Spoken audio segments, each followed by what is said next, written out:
Hola, buenas tardes a todos y a todas. Vamos a comenzar con el panel, el primer panel de las primeras jornadas latinoamericanas sobre envejecimiento y géneros de la UNDAB USBALC. Y en esta tarde, como ustedes estuvieron viendo nuestra flyer, tenemos el placer, no sé si lo tenemos allí a mano, eh, Cecilia, para presentarlo. Tenemos el placer de poder compartir esta mesa con estas tres prestigiosas profesionales, ¿sí? Este es un panel internacional porque nos están acompañando no solamente dos profesionales de Argentina, como son la doctora Mónica Roqué y Paula Danel, sino que también nos está acompañando la doctora Adriana Rovira. Entonces, para dar comienzo a este panel, a ver, un minutito, si puedo presentar, si no vamos a empezar directamente. A ver, un segundo. Vamos a empezar directamente. Para dar comienzo a este panel, les cuento cómo va a ser la dinámica. Primero decirles que a quienes nos están siguiendo por el canal de la UDUALC, que este panel va a quedar grabado, como vienen quedando grabadas las actividades que realizamos durante la mañana, y que ahora por la tarde, este es el primer panel, vamos a estar compartiendo con estas tres profesionales esta conversación hasta las 15. Luego, alrededor de las 15, ustedes van a estar eh, recibiendo el link para que puedan hacer constar su asistencia y tendremos un receso. Y durante este panel, lo que les pedimos, al igual que nos manejamos con las mesas de la mañana, que podamos ir compartiendo las preguntas, comentarios que ustedes quieran hacer, fundamentalmente las preguntas para cada una de las disertantes en el chat de YouTube. A través de nuestro canal interno vamos a ir recibiendo esas preguntas y se las vamos a compartir con cada una de las disertantes cuando las tres hayan finalizado su exposición.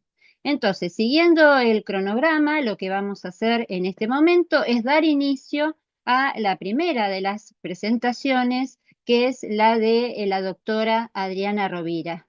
Adriana Rovira es licenciada en psicología, además es maestra en psicología y fue durante mucho tiempo, estuvo a cargo del Instituto de Personas Mayores del Uruguay, así que lo que le vamos a pedir a Adriana es que pueda compartir con nosotros su mirada sobre esta mirada feminista y transfeminista de los cuidados.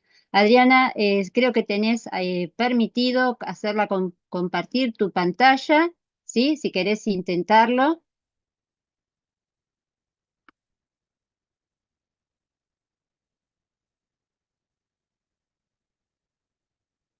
Sí, estoy en eso. Si no, yo tengo aquí, decís.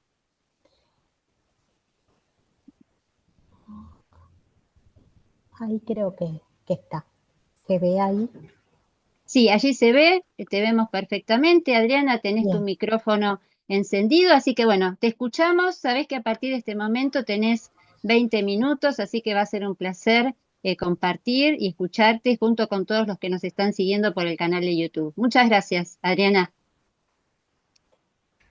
Gracias. Bueno, gracias por la invitación. En realidad es un verdadero honor compartir esta mesa con Mónica y con Paula.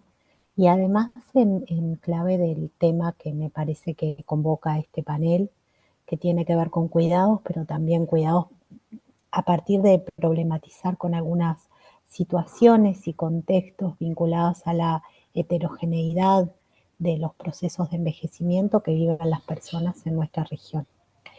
Yo ahí en la presentación lo que tenía era ver si la puedo, ahí va.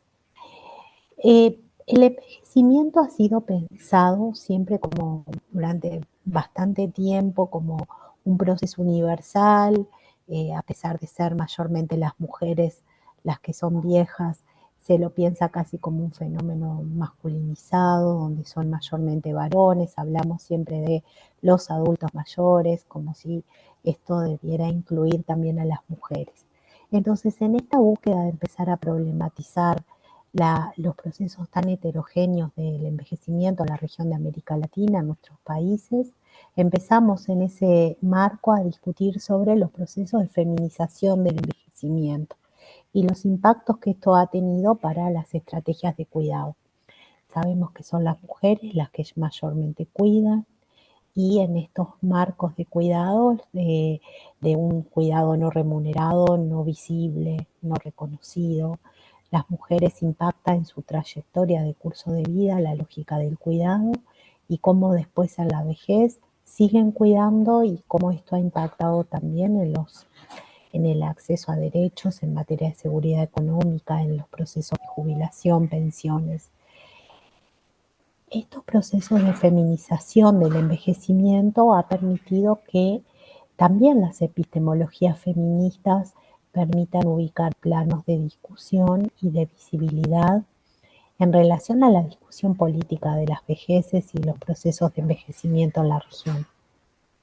Por ejemplo, que las personas no envejecen todas iguales, que no hay un envejecimiento universal, que tenemos que tener en cuenta cómo las relaciones de género establecen procesos desiguales que impactan en materia de imbricación de opresiones, de estructuras en materia de lo que hace a procesos de desigualdad vinculados al edadismo, pero también a las desigualdades de género, de clase, y que son fundamentales en cómo se construye el envejecimiento de las personas.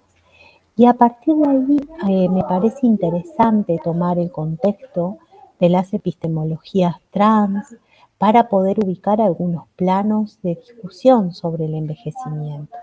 Creo que las epistemologías trans permiten otros planos de visibilidad que hasta el momento no eran del todo, hasta hace pocos años no eran del todo visibles. Argentina es pionera en este tema porque las investigaciones de Ricardo Yacú, fundamentalmente a partir de los marcos también de trabajo político de Mónica, desde su trabajo en política pública, han ido permitiendo visualizar estas cuestiones de los procesos de envejecimiento de las personas trans. Uruguay hizo un único censo de las personas trans en 2013 y no ha hecho otro censo. Y ahí una de las cosas que llamaba mucho la atención era cómo la esperanza de vida de las personas trans en Uruguay es de 35 años. Y esto tiene un impacto en el acceso, en la calidad de derechos, de protección, en cómo las personas trans logran en realidad formar parte de lógicas de igualdad y de equidad, cómo son tenidas en cuenta por parte de la política pública, de las prestaciones, de los programas sociales, y cómo esto impacta en la posibilidad de estar vivas y en la gestión de la vida de las personas. Entonces, en Uruguay, para que tengan una idea, la esperanza de vida ronda en los 84 años y las personas trans en 35 años. Esto muestra claramente lo que hace a los procesos de desigualdad estructural y de exclusión que viven las personas, y para poder llegar a la vejez son casi situaciones extraordinarias. Nos ha tocado en el proceso de intervención de política pública, poder acompañar y poder trabajar en algunos procesos de inclusión social y de acceso a protección de derechos de personas trans, pero son muy extraordinarios. Hay ahí una brecha en materia de expectativa de vida que es importante discutirla. Entonces, las epistemologías trans nos permiten, como un marco político, poder ubicar planos nuevos de visibilidad en torno al envejecimiento. El primero tiene que ver con esto de la interseccionalidad y de cómo de alguna forma el edadismo se combina con otros temas como la transfobia para generar estos procesos tan complejos y estructurales de desigualdad que impactan hasta en la posibilidad de que las personas puedan acceder al derecho a estar vivas, y esto implica en el proceso y en la esperanza de vida en materia de expectativa de vida de los países. Ustedes saben que la desigualdad de clase es un factor que es gravitacional en la esperanza de vida. Mónica siempre lo aborda eso y creo que lo va a trabajar en relación a las mujeres, pero me parece importante ver ahí si Didier Facen ha investigado el tema de la esperanza de vida en Francia y ha logrado encontrar una brecha de una década dependiendo la ocupación y en qué se dedican las personas en su vida laboral activa,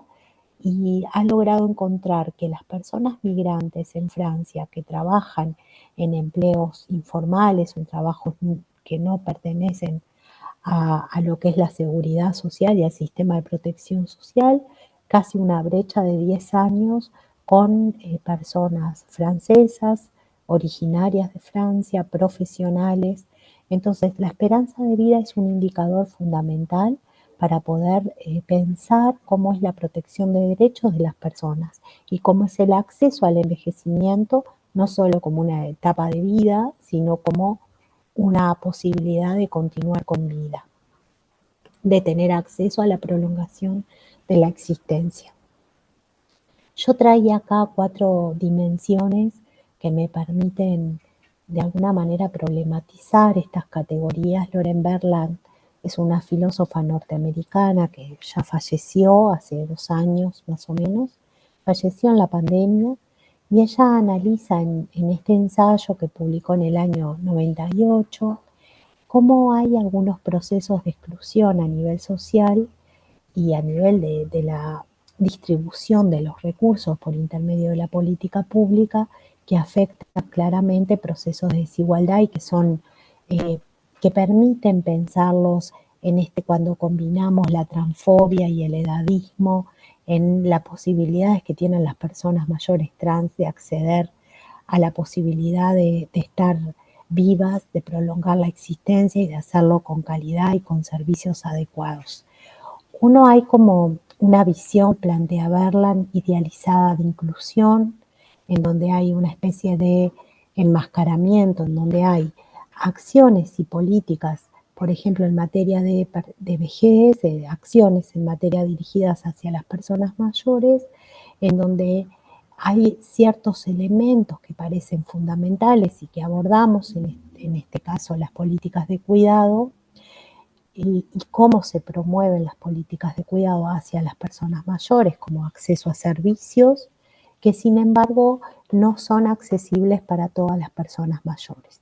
Los sistemas de cuidados en la región son, las políticas o los servicios de cuidado son familiaristas, los brindan mujeres, hay una brecha en el mercado en materia de costos, y cuando las personas logran acceder es porque lo pueden comprar en el mercado o porque hay quien las cuida. Cuando se promueven políticas de cuidado que de alguna manera ubican estos dos planos de intervención, el cuidado como derecho y la prestación de servicios por parte de las políticas públicas de acceso a cuidados, hay una visión idealizada de inclusión que va dejando por fuera a las personas trans. Las personas trans tienen el curso de sus vidas, lo viven en procesos fragmentados de relaciones sociales complejas, donde son excluidas, de relaciones familiares que se han ido perdiendo, incluso por expulsión de la familia, por los procesos de discriminación. Y de alguna forma esto hace que la red de cuidados va siendo resentida. No solamente funcionan en lo que tiene que ver con procesos de discriminación estructurales, sino que también generan una gran invisibilidad a las necesidades propias de requerimiento de cuidados que tienen las personas viejas trans. También las personas trans desarrollan parte de su posibilidad de subsistencia en relación a los temas de cuidado.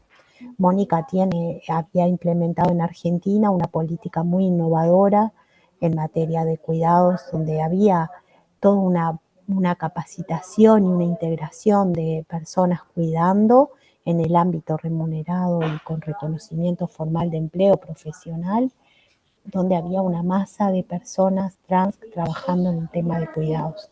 Esto muchas veces también queda invisibilizado en las políticas públicas, en los marcos de distribución laboral, de los derechos laborales, de las políticas de inclusión en materia laboral en torno al cuidado, Entonces tenemos como las dos dimensiones de exclusión.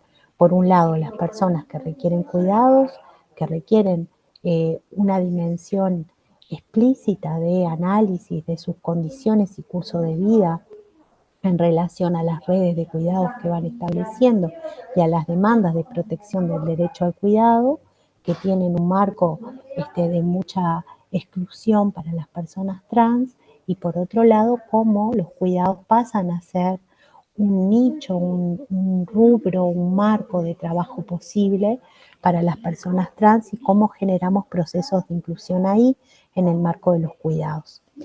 Berlan además trabaja el tema de esta narrativa superficial vinculado a esto de que existe una comprensión que viene nutrido además por marcos internacionales que promueven esto de una mirada sobre el buen envejecer. Parecería que se construyera una forma de buen envejecer y un mal envejecer, donde las personas que logran el buen envejecer logran autogestionar de manera eficiente sus recursos económicos, vitales, de cuidado incluso, porque hay una cuestión en materia de los cuidados donde las personas tienen que autogestionar sus redes, sus recursos familiares. Y hay una mirada de un mal envejecer, que son esas personas que envejecen en condiciones de precariedad, en condiciones de exclusión.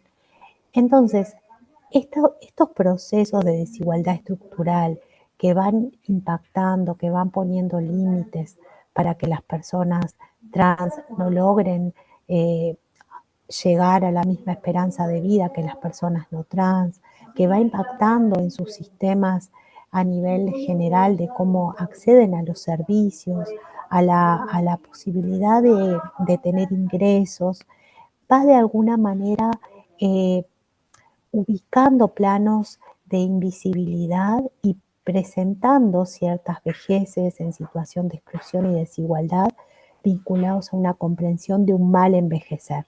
Alguien que no ha logrado gestionar de forma adecuada ni pertinente sus recursos. Y esto me parece que está tramado dentro de algunos discursos en materia de lo que hace al envejecimiento activo, que si bien tiene que ver con un marco de integración y de derechos humanos, muchas veces se filtra o se confunde con entender el envejecimiento activo como una buena gestión de los recursos personales, familiares y comunitarios, y de poder acceder a eso a partir de la autogestión. Esto me parece que aterriza de manera muy excluyente en las personas que no logran tramitar esos procesos de envejecimiento ideales, marcados por discursos heteronormativos de las muchas veces que promueven los organismos internacionales, en donde la persona tiene que autogestionar eficientemente sus recursos. A su vez, hay una tercera dimensión que tiene que ver con esto de la ciudadanía afectiva, que tiene que ver en cómo empatizamos, cómo nos comprometemos y cómo hacemos conexión emocional con algunas situaciones que presenta el envejecimiento. Las poblaciones trans, las personas trans, forman parte de una lógica, dijera Judith Butler, de exclusión de identidades abyectas. Esta cuestión de producción, de que hay algo ahí anormal, de que hay algo que no forma parte de lo que vendría a ser la posibilidad de formar parte de la sociedad, de que son excluidas, de que de alguna forma son miradas como raras, como por fuera de la sociedad, que están al margen, genera también desconexiones emocionales y afectivas, donde las personas no logran comprender ni entender que forman parte de la sociedad y no empatizan con las realidades y las situaciones que se les presentan en los procesos de vida y por ende de los procesos de envejecimiento. Pensamos el envejecimiento desde lógicas heteronormativas, desde la construcción de ciertos problemas y el Estado interviniendo en esos problemas, donde las personas trans en general quedan por fuera de la comprensión y de la distribución de los recursos y el tratamiento de las cosas que les pasan. Y esto a su vez genera o se conecta con, dice Berland, con una cuarta dimensión que tiene que ver con cierta fetichización de la diversidad, en donde a veces algunas acciones muy superficiales, muy escasas, que intentan promover procesos de inclusión, son tomados como en realidad una especie de transformación de los aspectos que generan la exclusión y las desigualdades estructurales, pero que en realidad no cambian las, las condiciones de discriminación y desigualdad, sino que son meramente, podríamos decir, marginales o escasas o reparatorias en ciertos planos simbólicos, pero que no son efectivas. La Convención sobre la Protección de los Derechos Humanos de las Personas Mayores aborda de manera integral y de manera muy creativa y sui generis este tema. No solo reconoce la diversidad de identidades en relación a los procesos de envejecimiento, sino que intenta pensar de manera articulada cómo resolver por parte de la política pública, desde un marco de protección de derechos, transformaciones que sean estructurales en los procesos de acceso a equidad e igualdad, también en el acceso a procesos de envejecimiento de las personas en un marco de protección de derechos, de reconocimiento y de redistribución. Entonces, volviendo a la primera diapo, y con esto cierro, considero que, a ver ahí, considero que las epistemologías trans y todo lo que se ha permitido configurar un marco nuevo filosófico de comprensión vinculado a el lugar de las personas mayores, los procesos de discriminación por edadismo y la transfobia permiten generar un proceso de discusión nueva política para la comprensión de los derechos humanos de las personas mayores y una nueva discusión que permita también pensar cuáles son las necesidades específicas y los derechos que requieren en la atención de cuidados de nuestras poblaciones en Latinoamérica. Muchas gracias. Gracias a vos, Adriana. La verdad que cada vez que te escucho digo qué capacidad para conceptualizar y poder echar luz sobre cuestiones tan complejas como es la epistemología transfeminista, ¿no? La verdad que uno te escucha, siempre aprende y además desde mi perspectiva siempre no solamente aprende, sino que se sorprende con esta capacidad que tenés de poder analizar procesos tan complejos con categorías que también son complejas. Así que ya te prometo que voy a tener que volver a escuchar esta conferencia para poder ir desglosando cada una de esas cuatro variables tan interesantes. Entonces, para dar continuidad, vamos a ir ahora a la segunda de las presentaciones. En este caso, la vamos a escuchar a Paula Danel. Paula Danel es doctora en trabajo social, es investigadora adjunta no sé si se está viendo bien, a ver, discúlpenme, me parece que se está viendo una parte medio complicada, a ver, allí agrandamos. Sí, ahí dejé de Se ve compartir, bien, sí. Paula Danel, entonces es doctora en trabajo social y además es investigadora del CONICET y ella en esta oportunidad se va a sumar con su reflexión a la mirada feminista y transfeminista.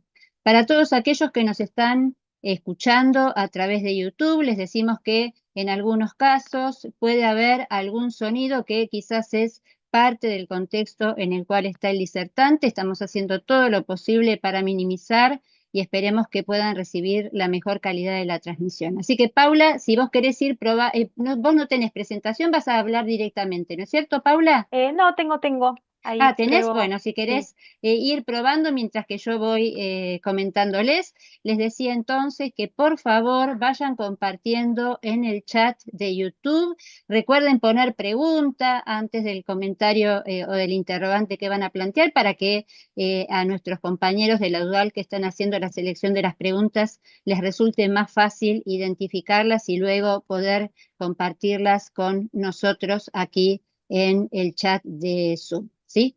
Así que mientras que Paula prepara su disertación, su presentación, ahí ya está empezando a compartir, Paula. Bien, tienen que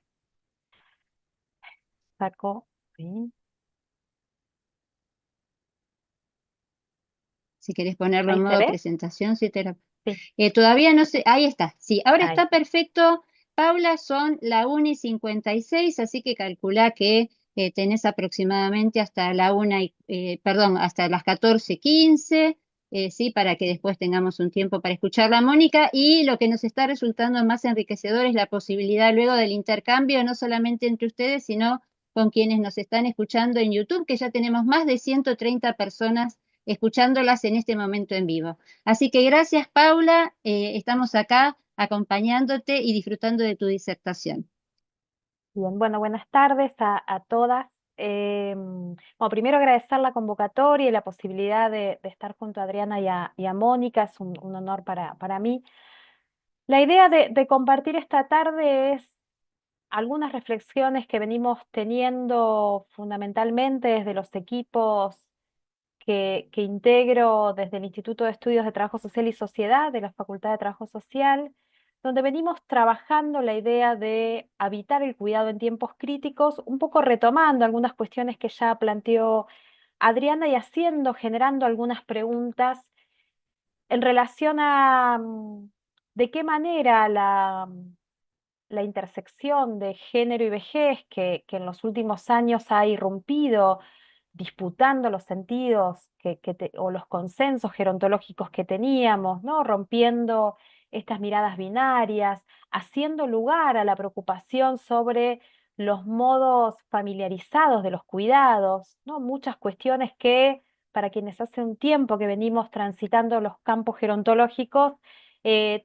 tuvimos que construir algunas o poner en tensión alguna de nuestras certezas sobre los modos en que pensábamos esa organización social y política de los cuidados, y en la misma línea que planteaba Adriana, una pregunta sobre cómo construir este perforar las preguntas desde los aportes de los feminismos y los transfeminismos en tiempos críticos o en tiempos de precarización de la vida, ¿no? O dicho de otra manera, cómo pensar que nuestras agendas feministas que vinieron a interpelar las formas en que organizábamos los cuidados, las propias agendas gerontológicas, ¿qué lugar le podemos construir en tiempos donde la forma de gobierno es una forma de precarización de nuestras propias existencias? ¿Es posible pensar un modo solidario de relación entre las generaciones cuando la lógica del individualismo es sustantiva y necesaria para la reproducción del capital? ¿Es posible, digo, o qué cuestiones, digo, yo creo que es posible, digo, ¿no? Pero cómo generamos esas condiciones de posibilidad para que nuestras agendas tengan repercusión, sobre todo pensando en las experiencias nacionales de nuestros países latinoamericanos, con la ambivalencia entre ciclos progresistas y miradas fervorosamente de derecha que vienen a cuestionar la idea de la solidaridad o la idea de justicia social como un oprobio para pensar el desarrollo.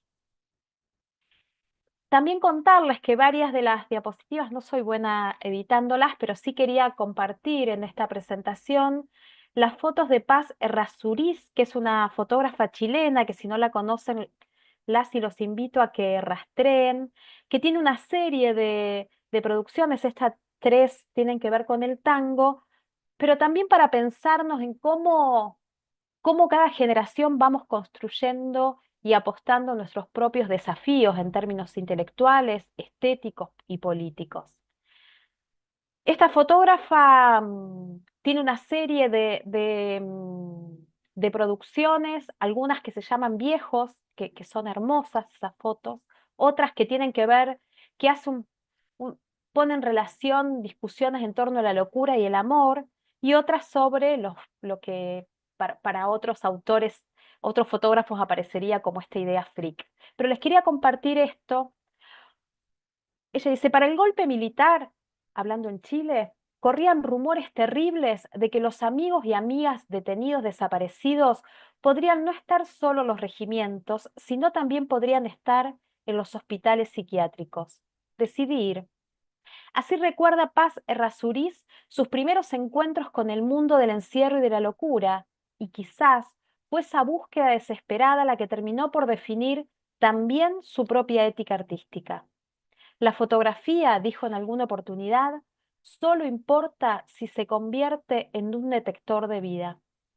A lo largo de unos 40 años, Errázuriz se acostumbró entonces a vivir con otros, prostitutas, ciegos, locos, travestis, boxeadores, cirqueros, bailadores de tango, Kauerskar, inmigrantes, y en ese sentido sus fotografías son menos una imagen que una pregunta, tan compleja y contemporánea por cómo vivir juntos. Y creo que esta interpelación que nos hace esta fotógrafa y estas imágenes que acompañan esto que voy a compartir con ustedes, creo que vuelve a recrear esta pregunta sobre cómo es vivir juntos, ¿no?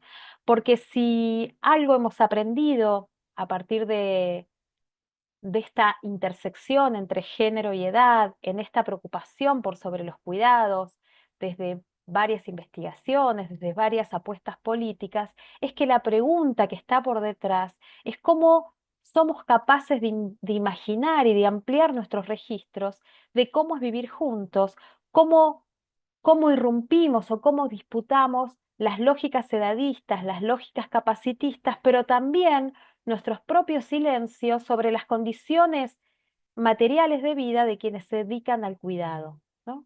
Que creo que en eso, al menos hasta lo que conozco, en el campo gerontológico durante mucho tiempo no dijimos, ¿no?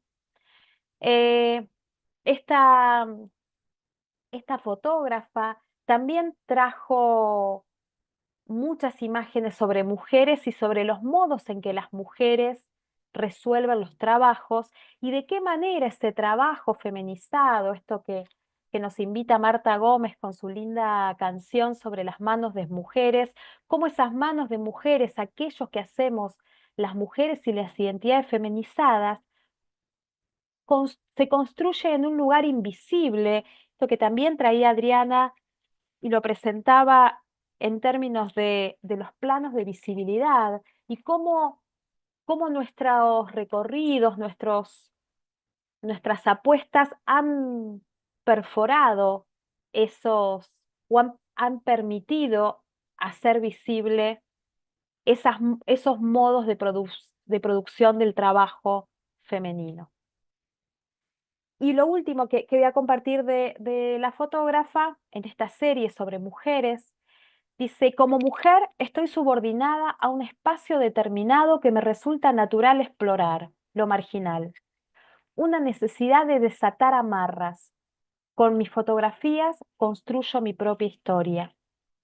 Y ahí me desafió esta frase porque pensaba cuáles vienen siendo nuestras armas. En el caso de Paz es la fotografía. Cuáles son nuestras herramientas para producir nuestras historias en nombre propio, pero también cómo construimos nuestras propias historias anudadas a las voces que en esos regímenes de invisibilidad han tenido poca posibilidad de escucha. Y en esto me refiero tanto a las personas mayores, mujeres, varones, ligadas a las disidencias, pero también a quienes se han ocupado sistemáticamente de la tarea de cuidado. Un cuidado que de la mano del orden patriarcal va a estar invisibilizado, naturalizado, pero también va a cooptar, va a apropiarse de ese tiempo de trabajo destinado a los cuidados. Y ahí decimos, si envejecer está asociado a la categoría de tiempo, necesitamos volver a reflexionar o seguir reflexionando sobre esa categoría de tiempo como un tiempo vívido y heterogéneo. Si nosotros pensamos que esa categoría de tiempo corporizado y que ese tiempo es corporizado y convive en una multiplicidad, necesitamos tener presente esto que nos enseñaba Dora Barrancos en relación a que el tiempo es estilete del patriarcado, ¿no?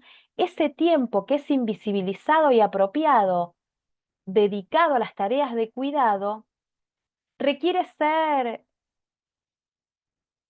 digo, requiere visibilidad, pero no solo visibilidad, o también, visibilidad en términos de las condiciones de trabajo, de las condiciones de contratación, sino también en términos de las formas de valoración. Y allí tenemos algunas discusiones pendientes sobre cómo se valora ese tiempo de trabajo, ¿no? Esta tensión entre la campaña del salario o la disputa a pensar otras formas de distribución del tiempo entre los géneros, ¿no? ¿Cuáles son las maneras que situadamente anhelamos generar para esa organización del trabajo? Y al mismo tiempo, mientras sostenemos esas discusiones, poder preguntarnos y hacernos cargo de todas esas opresiones silenciadas que se siguen sosteniendo, especialmente cuando se trata de las mujeres de los sectores populares. Ahí María del Carmen Ludi, que es una maestra para las y los trabajadores sociales que nos dedicamos al campo gerontológico, ella nos enseñaba que hay una institucionalización del curso de la vida que va delineando una expectativa sobre los futuros de las personas mayores. Y allí también identificamos una tensión que necesitamos volver a repensar, y es cuáles son esas expectativas que estamos imaginando para la vida de las personas mayores, de las muy añosas, y cuál es el andamiaje institucional que hemos sido capaces de crear hasta el momento. Y ahí venimos escuchando a partir de nuestras investigaciones un malestar sobre aquello que fuimos capaces de pensar hace 40 años en términos de los cuidados progresivos, digo, y todo lo que aún no hemos sido capaces de inventar. Obviamente con la participación activa de las personas mayores, pero si nosotros hacemos una historización de cuáles son los dispositivos de cuidados progresivos que hemos imaginado, venimos sosteniendo los mismos por lo menos hace 40 años. Y allí quiero, para poder avanzar y en el tiempo, nosotros venimos señalando que los cuidados los pensamos en 3 dimensiones o en 3 tipos de existencia. Porque si hay algo que nos ha complicado, al menos, y creo que en eso la marca de la pandemia y las investigaciones que hicimos en pandemia a partir de los financiamientos de la Agencia Nacional, las investigaciones del Programa de Investigación sobre la Sociedad Argentina Contemporánea, los PISAC, era esa preocupación sobre que necesitábamos pensar que los cuidados tienen que ver con una forma de organización social injusta, pero que al mismo tiempo no era posible pensar el desarrollo de las vidas sin esa existencia de los cuidados, ¿no? Esto que la pandemia puso muy en claro a partir de la condición interdependiente como constitutiva de nuestras existencias. Y allí miramos esas relaciones interpersonales que se producen en los cuidados, miramos el trabajo especializado, especialmente me estoy refiriendo a una investigación a nivel nacional que hicimos sobre el trabajo de enfermería en pandemia, ¿digo? Y las preocupaciones de las enfermeras sobre la posibilidad de ser vectoras del contagio para las instituciones de larga estadía, y también los cuidados como forma de organización de las políticas, ¿digo? Especialmente para el caso argentino ligado al sistema de salud. Y ahí veíamos que esas formas de organización, especialmente de los sistemas y las políticas de cuidado, tenían una distribución muy desigual en nuestro país, con una mayor concentración en las áreas urbanas y una presencia cada vez más difusa en las áreas rurales o semirurales. Y allí la pregunta es, ¿dónde se brindan esos cuidados cuando esos sistemas y políticas no tienen una distribución más equitativa? Si las formas de familiarización de los cuidados requieren otra forma de mirarlos y de valorarlos. Y al mismo tiempo, la pregunta sobre las impugnaciones que hemos desarrollado en relación a los dispositivos de cuidado permanente fueron suficientes o nos faltó seguir pensando cuál es la alternativa que construimos. Y esas alternativas vinculado a que tal vez no hemos pensado otras formas más creativas de imaginar ese andamiaje institucional para los cuidados. Voy a pasar, para ir cerrando, decíamos que la pregunta sobre cómo habitamos el cuidado en tiempos críticos lo anudamos a las preocupaciones sobre la idea de la precariedad. Y ahí, en diálogo con Isabel Lorey, que es una intelectual alemana que ha sido discípula de Judith Butler, pero que tiene algunas diferencias en su modo de pensar, especialmente la performatividad, ella dice que la idea de precario se constituye en una forma de gobierno. La precarización, ella dice, es una técnica de manejo del mínimo en el umbral de la vulnerabilidad social que es apenas tolerable. De esta suerte, el centro de atención de esta lógica de gobierno ya no se pone principalmente en la regulación de diferencias jerarquizadas e identitarias. Al mismo tiempo, aquellas diferencias que siempre y cada vez son construidas mediante la racialización o la etnitización de las adscripciones como diferencias sumamente amenazadoras y portadoras de alteridad, continúan viéndose expuestas a los mecanismos liberales de la precariedad. De esta suerte, la precarización no es un peligro inminente para un centro, sino una técnica de gobierno que se encuentra en los procesos de normalización. Si pensamos a la precarización como forma de gobierno, ¿cuáles son las alternativas que estamos pudiendo imaginar y, y y aportar y pensar para volver a construir una lógica de la organización social y política de los cuidados que tenga presente los derechos y las necesidades de las personas mayores, pero también las condiciones de vida de quienes ejercen el cuidado? Necesitamos repensar que en ese gobierno de la vida a través de la precarización se constituye esto que también traía Adriana en relación a cómo se modeliza el envejecimiento activo, ¿no? Y que toda experiencia vital alejada de ese ideario atlético, sano, flexible, re- repercute en una responsabilidad individual que sin dudas eh, tiene que ver con una forma de gobierno.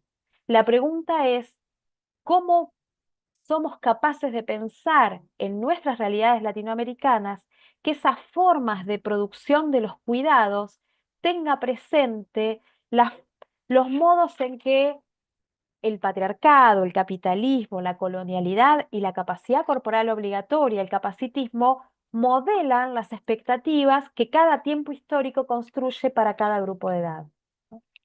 Eh, Agradecer la oportunidad de ponerme en diálogo con ustedes y también, digo, una apuesta esperanzada de que estas formas de producción del poder ligada a esta precariedad a estas vidas precarias, no necesariamente eh, determinan nuestras vidas, sino que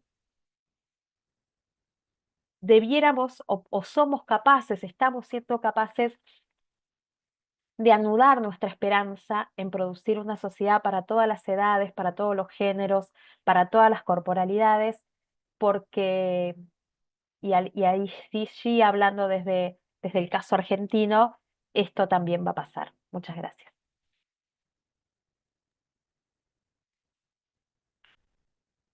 Paula, nuevas conceptos, precariedad, esta mirada de la responsabilidad, el envejecimiento y la forma en la que envejecemos es un problema individual o colectivo, ¿no? ¿Cuánta actualidad tienen tus palabras y cuánta preocupación, ¿no? Precariedad social o colectivo, qué hacemos y la posibilidad de la esperanza. Ojalá que a partir de todo lo que estemos escuchando en estos días, podamos reforzar, fortalecer nuestra esperanza y me imagino que de eso, con eso nos va a ayudar Mónica. No sé por qué, me imagino que Mónica nos va a traer, sí, sí, no te sonrías, Mónica, nos vas a traer después de estas dos de estas dos disertaciones tan, eh, digamos, con tanta profundidad, con tanto concepto, Mónica nos va a traer y con tanto realismo, Mónica nos va a traer nos va a permitir o fortalecer nuestra esperanza. Bueno, creo que Mónica para los argentinos no necesita presentación, pero como no estamos de locales, hoy estamos jugando a nivel latinoamericano, decirles que la doctora Mónica Roqué, además de ser médica, es una gerontóloga muy reconocida en nuestro país, que en este momento preside la Asociación Latinoamericana de Gerontología Comunitaria, el GEC, que los invitamos a que visiten su página donde siempre hay información muy actualizada y además hay documentos. Invitarla a Mónica que mientras que vamos haciendo su presentación, ella pueda ir compartiendo quizás su presentación. Decirles que, por supuesto, Mónica ha recorrido distintas instancias, distintos desafíos institucionales y de cargos políticos en Argentina, sobre todo una trayectoria muy destacada en la DINAPAM durante muchos años y luego en una de las secretarías de justamente de comunidad, diversidad y demás del PAMI.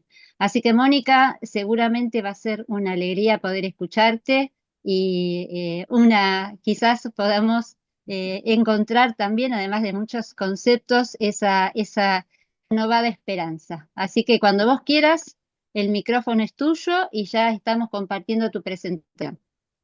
Bueno, primero, gracias por todo lo último que dijiste, que la verdad suena esperanzador, pero no sé si voy a ser yo la persona que más esperanza le dé. Me gustó mucho las dos presentaciones, un honor estar compartiendo con Paula y con Adriana. Y sí, yo también creo que esto también va a pasar y creo que la manera de que esto pase es siendo sororas entre las mujeres, siendo solidarios entre todas las generaciones, el pueblo, reuniéndonos, peleando, luchando, porque ya lo dijo el experto independiente sobre derechos humanos, nunca nos regalaron, los derechos humanos no los regalan, los derechos humanos se conquistan. Y estamos hablando, en este caso, el derecho al cuidado, pero yo hago extensivo a todos los derechos humanos porque en nuestro país, en el último gobierno, con el gobierno actual, esto es el gobierno de la crueldad donde hemos perdido o intentan que perdamos los derechos humanos. Y que también es un fenómeno global, vaya uno a saber qué pasa ahora en Estados Unidos, y ya sabemos lo que ha pasado en Alemania y en otros países. Así que lo mío es más pragmático, me encantan las reflexiones que hicieron ambas. Lo mío es mostrar en números y además un poco contar lo que hicimos en la política pública o cómo debe ser la política pública, la temática del cuidado y de la vejez, no solamente el cuidado, sino de la vejez. Ya se dijo que las mujeres vivimos más que los varones, eso es así en todas las regiones del mundo, y claro que hay una feminización de la vejez y un envejecimiento a nivel mundial muy acelerado, pero no todas vivimos de la misma manera. Entonces, las desigualdades comienzan desde el día en que nacemos. Las mujeres que nacen en un continente rico viven 19 años más que las que nacen en un continente pobre. Y acá comenzamos con las desigualdades de género.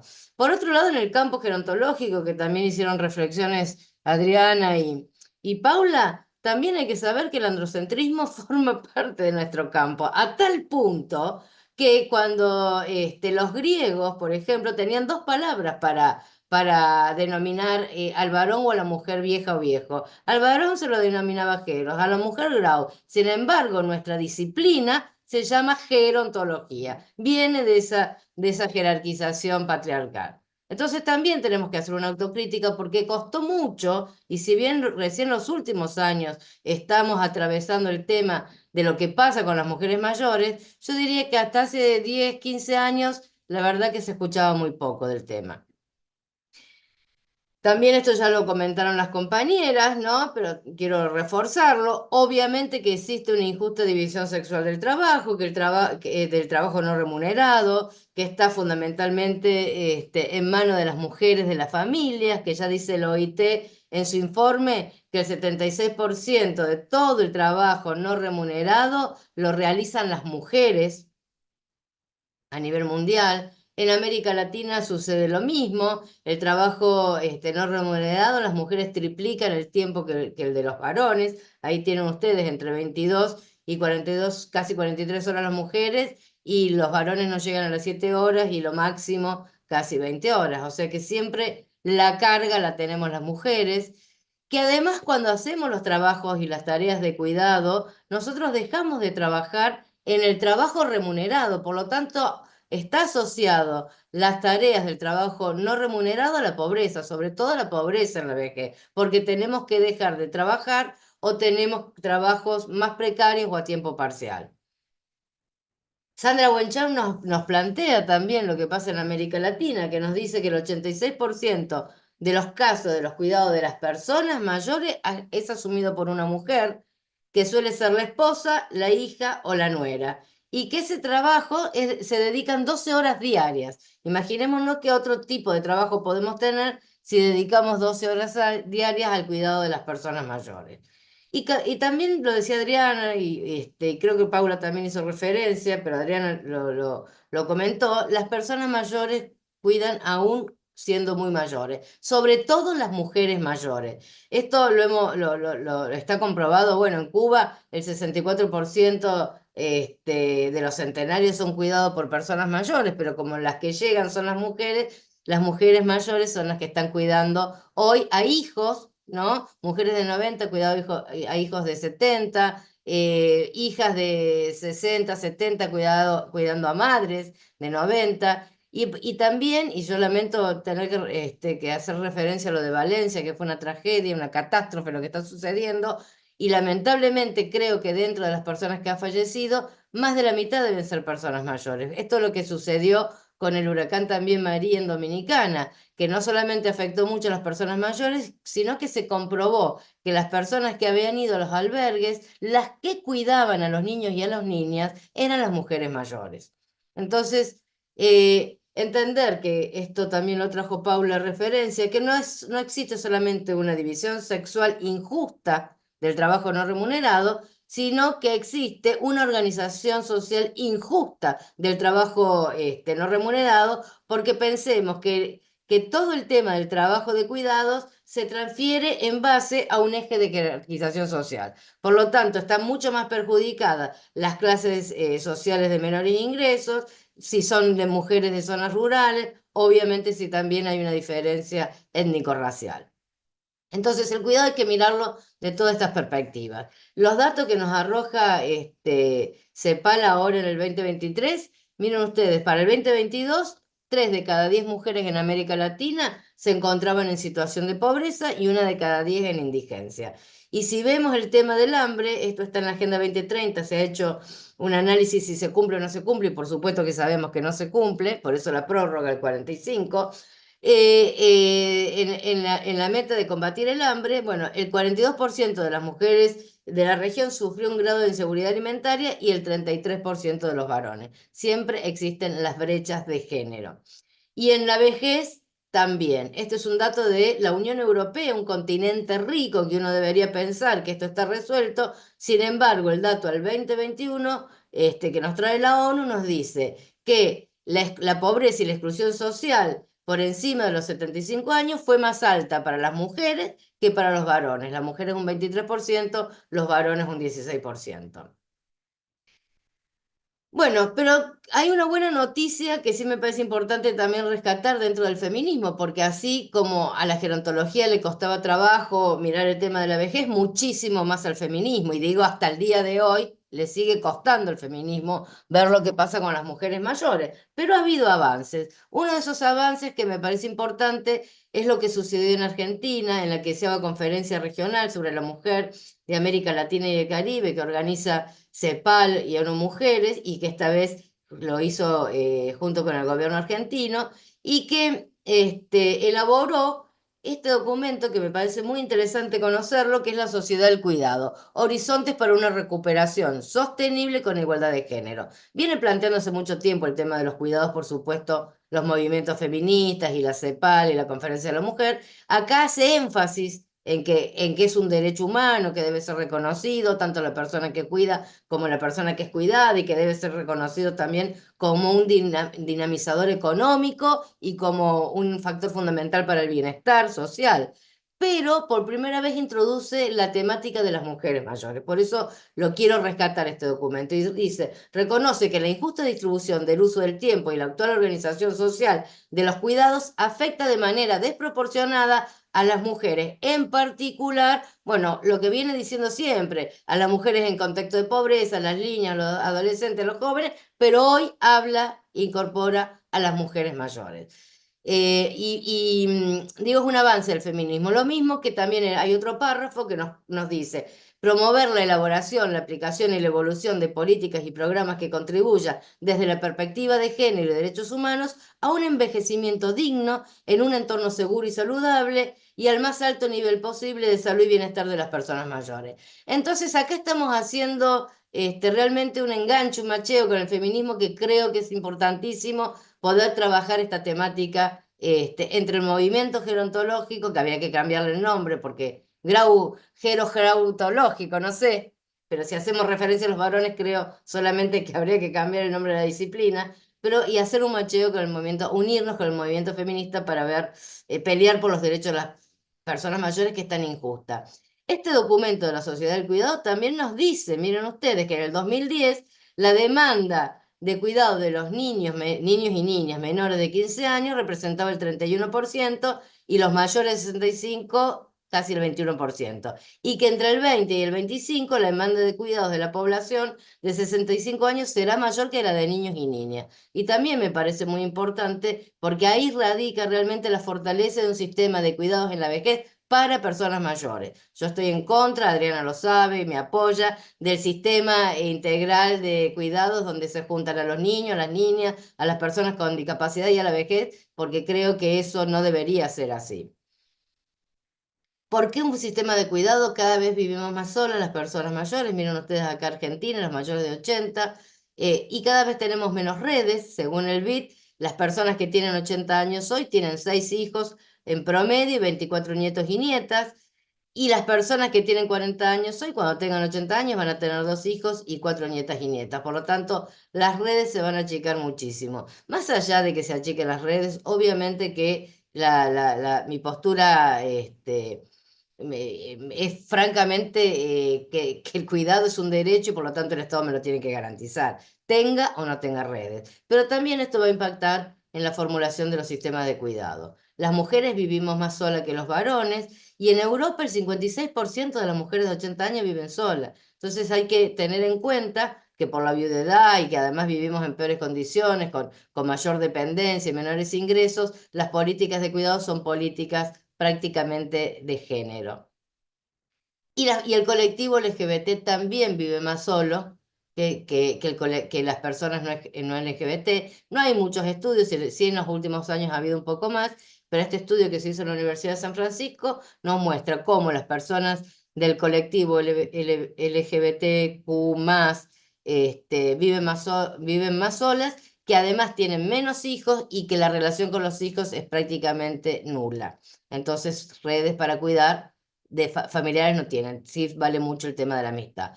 Y además, ¿quiénes son las mujeres que tienen más posibilidades de ser violentadas? Las mujeres que tienen necesidades de cuidado. La dependencia genera una probabilidad de violencia realmente que es preocupante, sobre todo en las mujeres mayores, donde el mandato social fue que de esto no se habla y que quienes las agreden a las mujeres mayores, sobre todo si tienen una dependencia, es la pareja, la expareja, los hijos, los nietos, los yernos. Voy a ir más rápido, a ver si disculpen la rapidez, pero quiero contar algunas cosas, muchas cosas. El tema de la violencia de género lo meto siempre en la temática de los cuidados. ¿Por qué? Porque no existen estudios prácticamente de la violencia de género en mujeres mayores. Si ven ustedes este estudio que hizo ONU Mujeres, que estudió cuáles eran las edades de los relevamientos, de las encuestas sobre violencia de género en las mujeres en 106 países, ninguno de los 106 países tuvo como edad superior a los 50 años. Entonces, esto es gravísimo porque después de los 50 años nadie evidencia lo que pasa con las mujeres mayores en la violencia de género.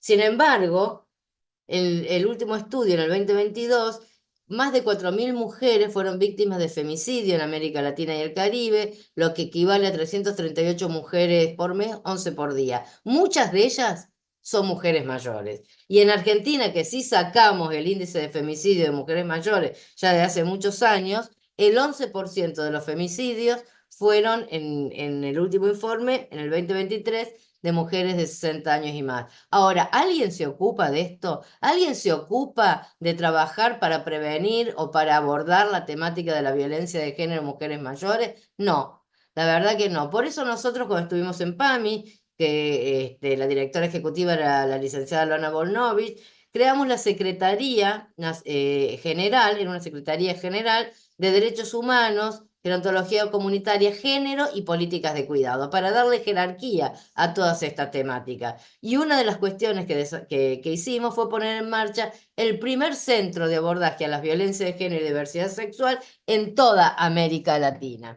Y tuvimos, bueno, los casos que ustedes pueden ver ahí, tuvimos más de 4.000 consultas, pero de todas esas consultas las seleccionamos acá, las de violencia de género, por motivo de género. Un 42,5% eran que consultaron en la violencia física, casi 40% violencia psicológica y un 11% violencia sexual. El promedio de la violencia de estas mujeres que pidieron ayuda era entre 20 y 40 años. Imaginemos relatos de mujeres que tienen 80 años y que se casaron a los 20 años y desde ese momento fueron violentadas y siguen viviendo violentadas. Afortunadamente este centro fue la respuesta para que muchas de estas mujeres pudieran salir de esa situación de violencia. La Convención Interamericana que protege los derechos humanos de las personas mayores ya desde los principios habla de la importancia de los cuidados, habla de la independencia, habla de la autonomía, del bienestar, del cuidado, y además genera 3 derechos nuevos, que esos 3 derechos nuevos y emergentes son derechos referidos al cuidado. El artículo 6, que es el derecho a la vida y a la dignidad de la vejez, que es un derecho emergente, justamente nos plantea el derecho a los cuidados paliativos, que hay escasísimos servicios de cuidado paliativo, el 14% de la demanda de los servicios de cuidado paliativo la tenemos en América Latina. ¿Y a quiénes les vamos a dar servicios cuidados paliativos? Y miren, a las mujeres fundamentalmente, porque el cuidado paliativo, y este es el desarrollo que ha tenido en los últimos años, no es solamente para personas que tienen patologías oncológicas. Hoy tenemos en Argentina una ley de cuidados paliativos, por ejemplo, y en muchos otros países, que amplía la mirada de los cuidados paliativos a enfermedades que sean graves, crónicas y complejas. Y ahí entran las demencias. ¿Quiénes tienen mayor tasa de prevalencia en las demencias? Las mujeres. ¿Quiénes tenemos las mujeres. El tema sí de los cánceres, el tema del cáncer de mama, por ejemplo, que es una de las principales causas de muerte en las mujeres mayores, nosotros vemos que, por ejemplo, en América Latina y el Caribe, casi el 68% de los cánceres de mama se dan en mujeres mayores de 50 años. En Argentina, el 70% de los cánceres de mama se dan en mujeres mayores de 60 años. Esta es una publicidad que nosotros hicimos en PAMI. ¿Y por qué mostramos una mujer mayor? Porque ninguna publicidad de cáncer de mama habla de mujeres mayores. Quienes vamos a padecer y quienes nos vamos a morir con mayor frecuencia, con mayor prevalencia, somos las mujeres que tenemos más de 60 años. Sin embargo, no hay política pública que esté dirigida a quienes más vamos a padecer. Y eso obviamente que es viejismo y que es machismo, sin ninguna duda. El artículo 7 que habla de la autonomía, que es la capacidad que tenemos todas las personas de decidir de decidir sobre nosotras mismas, esto es muy importante, después en todo caso lo vemos, pero se quita la autonomía cuando tenemos un problema de dependencia, la sociedad y los familiares nos roban esa autonomía, y después el derecho a recibir cuidados a largo plazo plantea la Convención. Sin embargo, miren ustedes este informe de la OIT. Más del 51% de los países no tienen leyes que establezcan los servicios de cuidado a largo plazo. El 51% de los países, las personas dependen de la familia, de los amigos o del voluntariado. Y acá también empezamos a hablar de desigualdad. De los continentes ricos, por ejemplo, en Europa y Asia Central, casi el 100% de las personas mayores viven en países que tienen servicios de cuidado residenciales.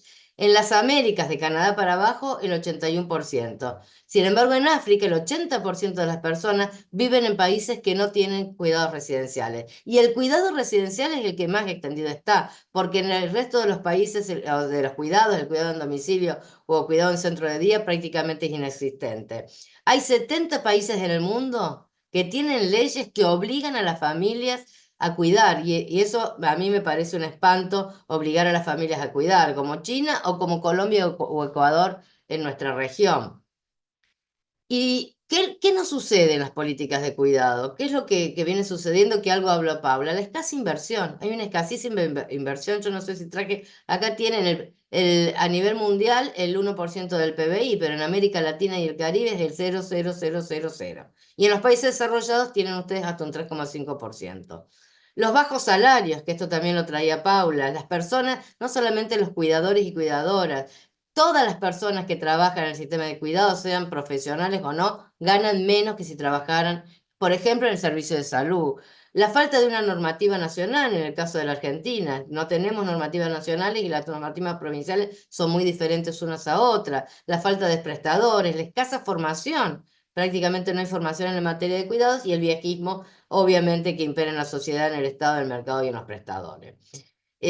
Bueno, estos son los modelos, después los vemos, pero sí enfatizar, se hizo una encuesta que la hizo el BID sobre cuidadores remunerados y no remunerados, y los datos que nos dieron, que nos da esta encuesta es, por ejemplo, bueno, el promedio de edad, 53 años, más alta en los cuidadores no remunerados que en los remunerados. Las mujeres constituyen el 92% de los cuidadores y cuidadoras domiciliarias remuneradas y el 86% domiciliarios remunerados, de los que cuidan en domicilio remunerados, las mujeres el 92%. Y en las residencias, por ejemplo, y centro de día, el 87%. O sea, cuidadores remunerados son cuidadoras. Y cuando no se paga, cuando no es remunerado, también el 88% son cuidadoras. Sí me interesa que vean que el 1%, y esta es la primera vez, y es un hallazgo, me parece este dato, referenció, esto es en varios países de América Latina, referenció tener otra identidad de género. La mayoría, miren, el 80% no ha tenido ninguna formación de los que trabajan tanto en el cuidado remunerado como no remunerado. El 33% de los cuidadores remunerados ninguna formación. Pero nosotros hicimos hace ya unos años, los países de Iberoamérica, un protocolo de cómo tiene que ser justamente la formación en cuidado en domicilio. Y no debe tener menos de 260 horas. Esto está aprobado por todos los países de Iberoamérica. El 70% de los cuidadores y cuidadoras remuneradas ganan por debajo del salario mínimo vital y móvil. Entonces, comprobamos la escasez, ¿no?, de los recursos.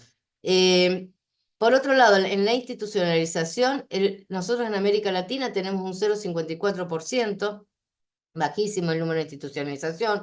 Los países más altos son Chile, Uruguay, con el 1,9%. Si vemos a Estados Unidos, que tiene una tasa altísima, es el 5%, Argentina el 1,5%. Por lo tanto, la mayoría de la gente vive en la comunidad. Lo que hay que desarrollar son las políticas de cuidado en la comunidad. Esto, y una sociedad de cuidado. Esto sin duda, cosa que no se hace. Mónica, Sí, Mónica, ya sí, me queda, no me queda, ya me terminé, pero quiero decir esto nada más, dale, ya dale, para gracias, terminar. dale, Digo, cuando pensamos en buenísimo. cómo tienen que ser las políticas de cuidado, después en todo caso lo dejamos para los comentarios, pero yo hay un artículo que vengo peleando y que vengo discutiendo sobre respetar el derecho a la intimidad en las residencias de larga estadía, más allá del modelo centrado en la persona, de la perspectiva de género que tienen que tener las residencias, de basarse en el modelo de los derechos humanos, la vigilancia geriátrica, el consentimiento informado, también hay algo que no es menor, que es el respeto a la privacidad y la intimidad. Entonces venimos peleando hicimos ese cambio en PAMI que nos costó un montón, de prohibir las habitaciones de más de 3 personas, porque eso es hacinamiento crítico. Más de 3 personas en un cuarto es hacinamiento crítico. Nosotros las prohibimos en nuestra gestión y quiero basarme en contarles el tema, cómo se da en los países más desarrollados y a lo que nosotros deberíamos aspirar. Por ejemplo, España acaba de hacer el censo de todos los servicios residenciales que tienen más de 5.000 y si ven ustedes las estadísticas, el 55, casi el 56% de las habitaciones eran dobles, el 43% habitaciones individuales y solo el 1,2% habitaciones de 3 personas o más. Hacia ese modelo. Un poco lo digo porque Paula preguntaba, ¿hacia qué modelo? Y quiero un modelo que respete la intimidad, la privacidad, los derechos humanos, la perspectiva de género. Ese es el modelo que tenemos que construir. Así que, nada, sí decir que si hacemos todo esto, ahorramos muchísimo los costos hospitalarios. Hay un montón de trabajo que demuestra en España, en Francia, en los países desarrollados, que demuestran cómo se disminuye el costo hospitalario. No es que necesitas más plata, y sí terminar con esto, que los cuidados a largo plazo deben ser considerados un bien público importante y que nadie los pueda quitar. Bueno, muchas gracias. Bueno, creo que después de tu presentación, si alguien necesita un diagnóstico de cuál es la situación de los cuidados y cuál es la situación de las mujeres respecto del cuidado, ya saben dónde ir a buscar la información. Desde el minuto 2:15 hasta recién, la doctora Mónica Roqué nos ha, digamos, no quiero decir la palabra abrumado en el sentido, no por la Sí, forma de tu presentación, sino los por la abrumé. realidad tan crítica. Sí, Paula hablaba antes de el estado crítico de los cuidados y del transfeminismo y el feminismo, y Mónica lo refleja. Creo que esta mesa ha sido, si lo hubiésemos pensado o articulado con una fundamentación conceptual tan rica que hizo Adriana, con una mirada tan crítica y actualizada como planteó Paula, y con este diagnóstico tan certero, con tanta base empírica que nos plantea Mónica. En realidad tenemos tenemos muchísimos, les digo que está repartido por igual los saludos para todas. Todas palabras de agradecimiento estamos recibiendo en el YouTube. Todos plantean la riqueza de sus presentaciones. De Adriana, recibiste un montón de saludos. Paula, lo mismo vos. Y Mónica, sabes el afecto que te tienen los colegas en Argentina y los que te fueron conociendo también en distintas actividades en Latinoamérica. Así que eso después pueden entrar en el YouTube y cada una ir viendo quién la saludó. Decirles que acá hubo una pregunta de Cecilia Giusti para Adriana, que plantea, que dice, si esto se observó en 1998, Adriana, vos hiciste referencia de respecto de los discursos en las políticas públicas, si vos encontrás que en relación con ese punto que vos planteás del 98 hasta ahora, hubo algún cambio o algún avance en relación con las políticas. Y Adrián, sí, Adriana me escribió que se le había cortado la luz y no la ah, ve. no está en este momento, ¿no? Bien, yo no No, se estaba le cortó la mirando, luz. se le cortó la luz. Bien, bueno, entonces esa pregunta nos queda pendiente, en todo caso se la vamos a enviar y después le vamos a pedir a Adriana si la puede subir como respuesta en la página de la RUGETS. Y en relación con Paula, ¿algún comentario que vos quieras hacer a partir de lo que escuchaste de Mónica? Yo, por mi parte, decirles que lo que fui escuchando de las dos me parece que deja por demás claro y que si yo tuviese que decirle siempre pensando uno no puede desprenderse de su rol docente, creo que este video ustedes han compilado en 1 hora y cuarto realmente un material para que uno desarrolle durante todo un seminario. Así que, bien, Paula, te escuchamos. Bien, bueno, varias cosas que me parece que fuimos como anudando, digo, en relación a este diagnóstico compartido.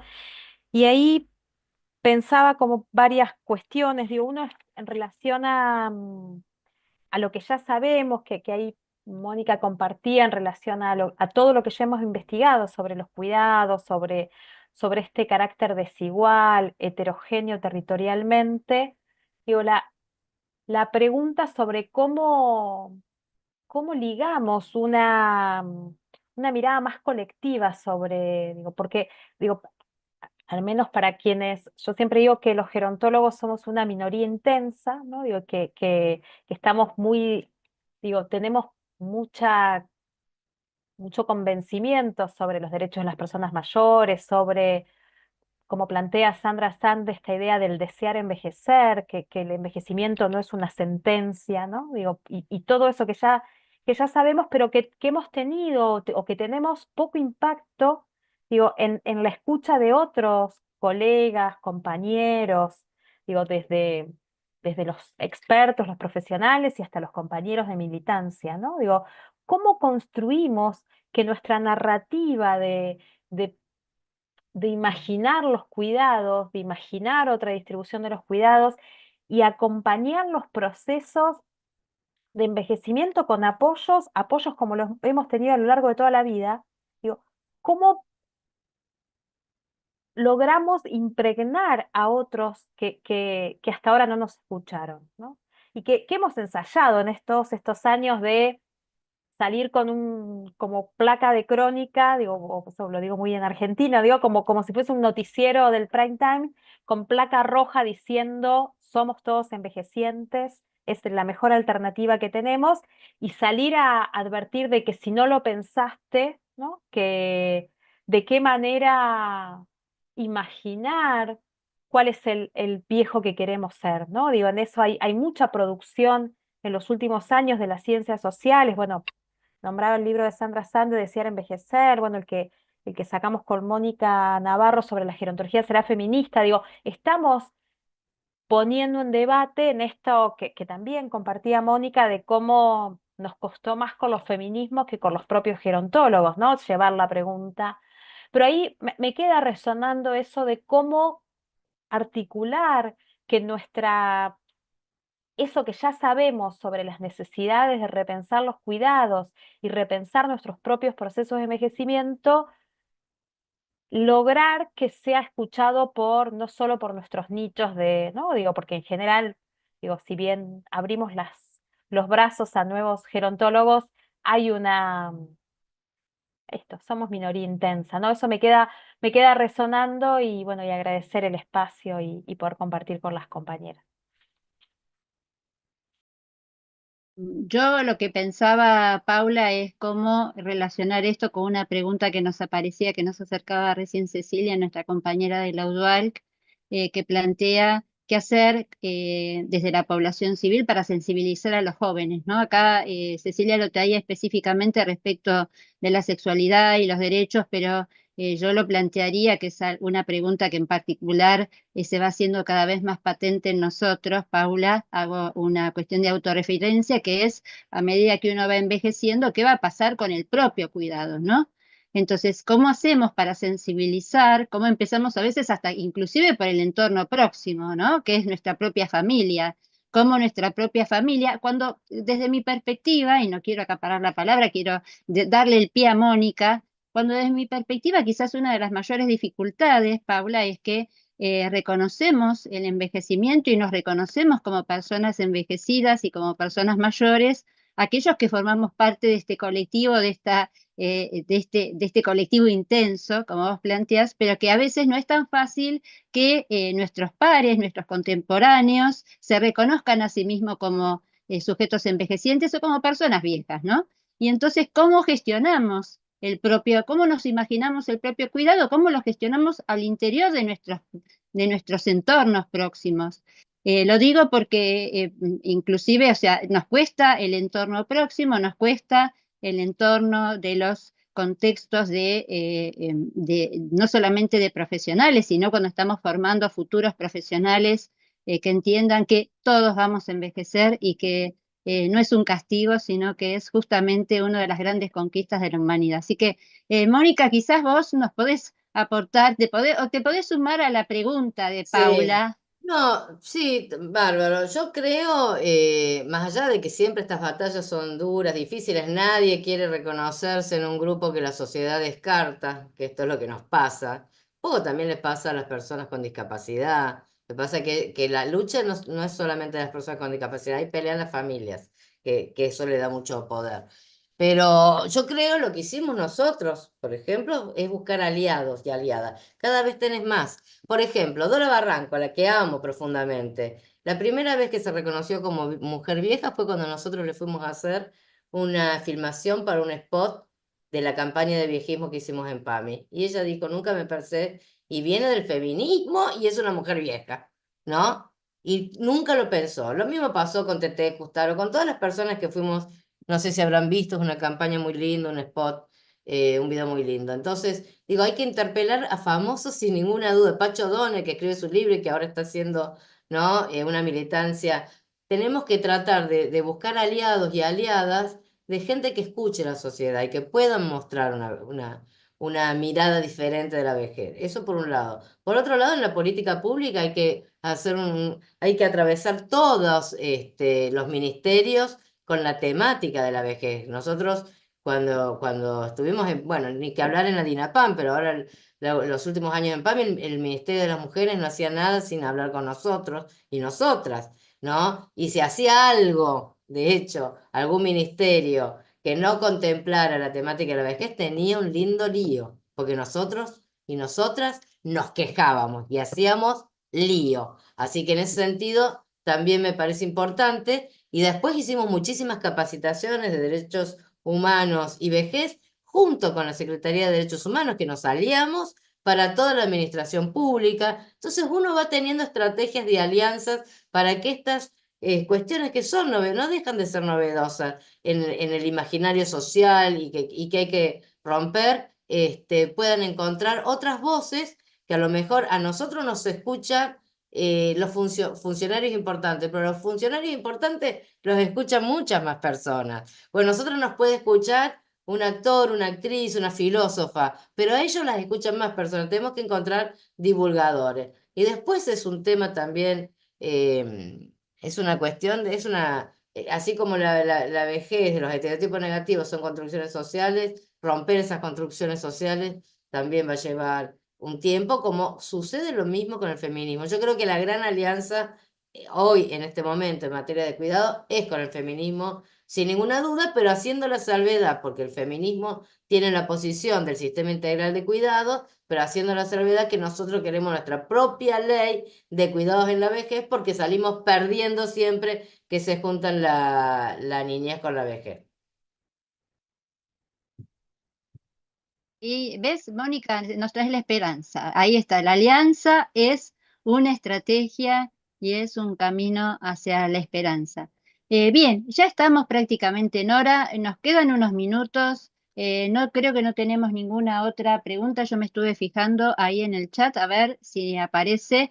Acá también aparece una pregunta de Marta Tronco. Dice, el tema de la violencia, ¿se tiene información del nivel social y educativo de estas mujeres? Vos retomaste algo respecto de la violencia, Mónica. Evidentemente acá Marta Sí, Tronco nos está pidiendo que... Sí, seguro, de las mujeres del centro, sí, yo no las procesé, pero eso está. Pero en general, obviamente que las mujeres de escasos recursos, de menores ingresos, sufren muchísimo más la violencia y tienen menos posibilidades de salir del círculo de la violencia que las mujeres de mayores ingresos. Ahora, la violencia atraviesa todas las clases, eso sin Ujú. ninguna duda. No es que porque tengas plata tu marido va a ser más bueno y no te va a pegar. Sí hay diferentes elecciones a veces que te posibilita, obviamente, la educación, que tiene que ver con los recursos económicos muchas veces, pero bueno, atraviesa todas las clases sociales, Y eso seguro. respecto, sí, y respecto del cuidado, Paula, vos a partir de tu trabajo, que en contextos de cuidado, personas mayores que hayan sido, que hayan atravesado situaciones de violencia, ya sea tanto desde el rol de cuidadoras, ¿no? De personas mayores que cuidan a otras personas mayores, o de personas mayores que atraviesen situaciones de violencia en el entorno, el síndrome, ese sería para dedicarle un seminario aparte, no estamos pensando en el síndrome del burnout, el cuidador, cómo esa situación lo limita y lo lleva a una situación extrema que es de, bueno, de a veces descargar su frustración con la persona que está cuidando, sino alguna otra reflexión respecto de cómo se van dando las situaciones de violencia en contextos de cuidado y sobre todo de contextos de cuidado desde esta mirada feminista y transfeminista. Y a ver, yo no trabajo violencias, pero sí he trabajado hace 15 años, digo, con mi tesis de maestría y luego a los 10 años hice un trabajo de campo para ver si eso que veían las residencias, un poco recuperando esto que fuimos generando en términos del modelo de derechos humanos, bueno, en mi caso trabajé con Jorge Paola varios años, y lo que encontraba son dos cuestiones. Primero es que hubo un desplazamiento en las formas de las microviolencias, digo, y que hay algo intrínseco en la forma de inhabilitación del otro como sujeto autónomo, que no necesariamente es exclusivo de lo que pasa en las residencias, ¿no? Que hay prácticas de cuidado tan sedimentadas que resultan tan violentas, digo, inclusive en los domicilios y de la mano de las propias familias, ¿no? Y después hay violencias que son muy estructurales, digo, que al menos en las discusiones públicas en Argentina han tomado un vigor de la mano de las discusiones políticas, ¿no? En la campaña electoral del 2023, acusándose como viejos meados como un agravio, digo, eso va dejando, digo, por eso no generó tanto ruptura política el veto al incremento de jubilaciones, ¿no? Digo, y eso nos acompaña hace 30 años, al menos desde que yo participo de estos temas, ¿no?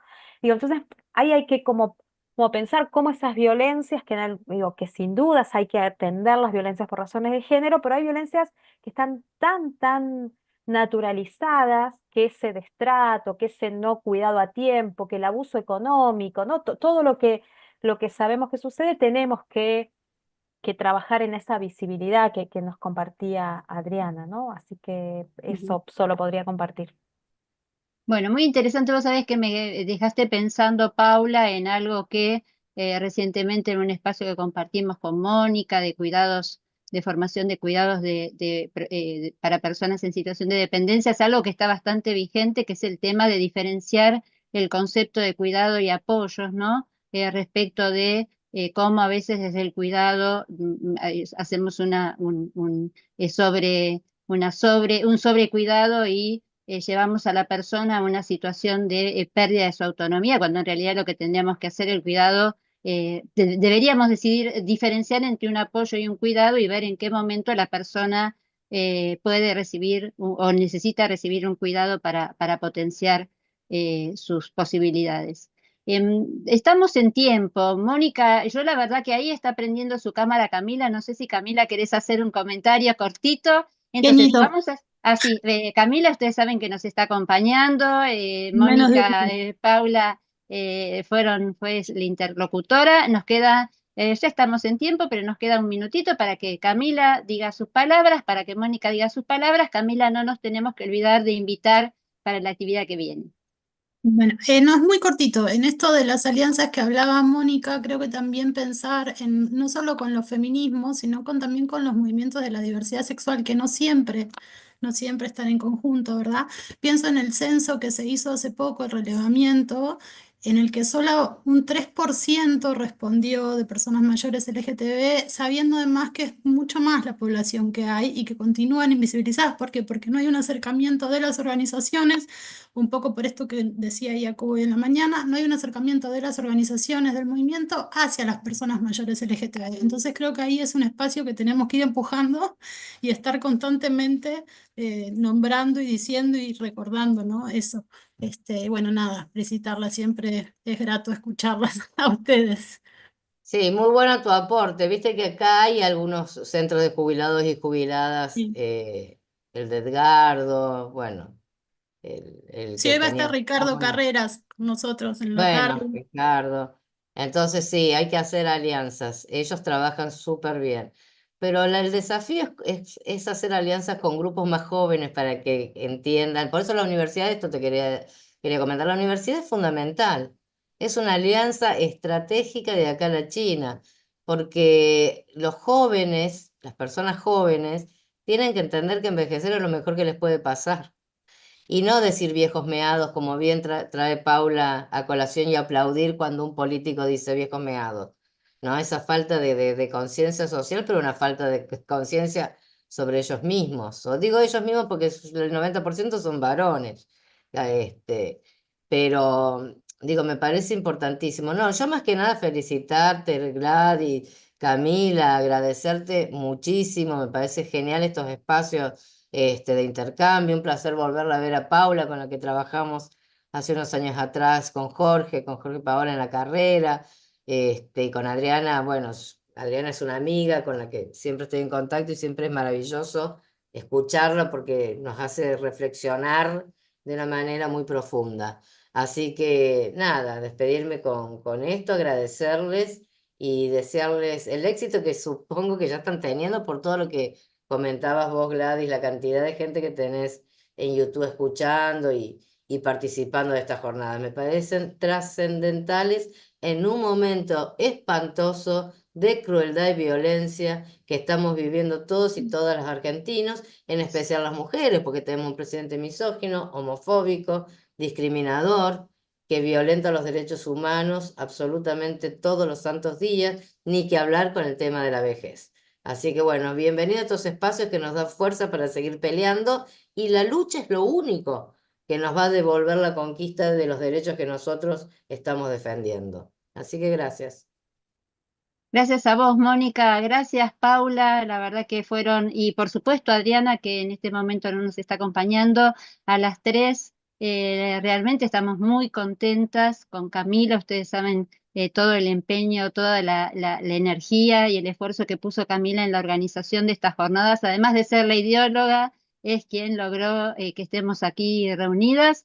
Así que Paula, si querés decirnos una palabra final de saludo, para Mónica ya nos despidió, si querés saludarnos vos. Solo agradecer de nuevo y también digo, destacar que estas cosas son posibles en la universidad pública a la que necesitamos seguir defendiendo. Así que solo Tal gracias cual. y gracias por la invitación. Tal cual, Paula, lo comentábamos hoy a la mañana, esto lo estamos haciendo en el contexto de un proceso de financiamiento de las universidades de gestión estatal, donde cada día nos cuesta más investigar, pero bueno, esto también es parte de la resistencia y de demostrar lo importante, decíamos hoy, de todo el aporte que las universidades pueden hacer, porque es allí donde, si volvemos sobre el tema de la esperanza, que le planteábamos hoy a Mónica, están las nuevas generaciones, están los profesionales que nosotros, justamente es nuestra línea, queremos que se formen entendiendo que ellos ya son sujetos envejecientes. Así que estamos muy contentas. Gracias, Mónica, gracias, Paula, gracias, Adriana, gracias, Camila. Recordarles que ahora vamos a tener unos minutos, unos 25 minutos hasta las 15:30, donde vamos a comenzar con las mesas, la mesa número 2, que vamos a tener en simultáneo, la mesa 2A, que se va a transmitir por el canal de la UNDAB, y la mesa 2B, que se va a transmitir por el canal de la UDUAL. Le pedimos a todos aquellos que estén atentos, porque seguramente se va a estar compartiendo el link para que puedan dar cuenta de su asistencia, y que aprovechen este breve receso reparador para preparar su cafecito, su matecito y acompañarnos porque nos quedan 2 actividades, las mesas y el panel de cierre de hoy, que ya adelantó Camila, va a haber profesionales muy interesantes. Gracias, Mónica, gracias, Paula, y seguimos comunicadas. Claro que sí, gracias a ustedes.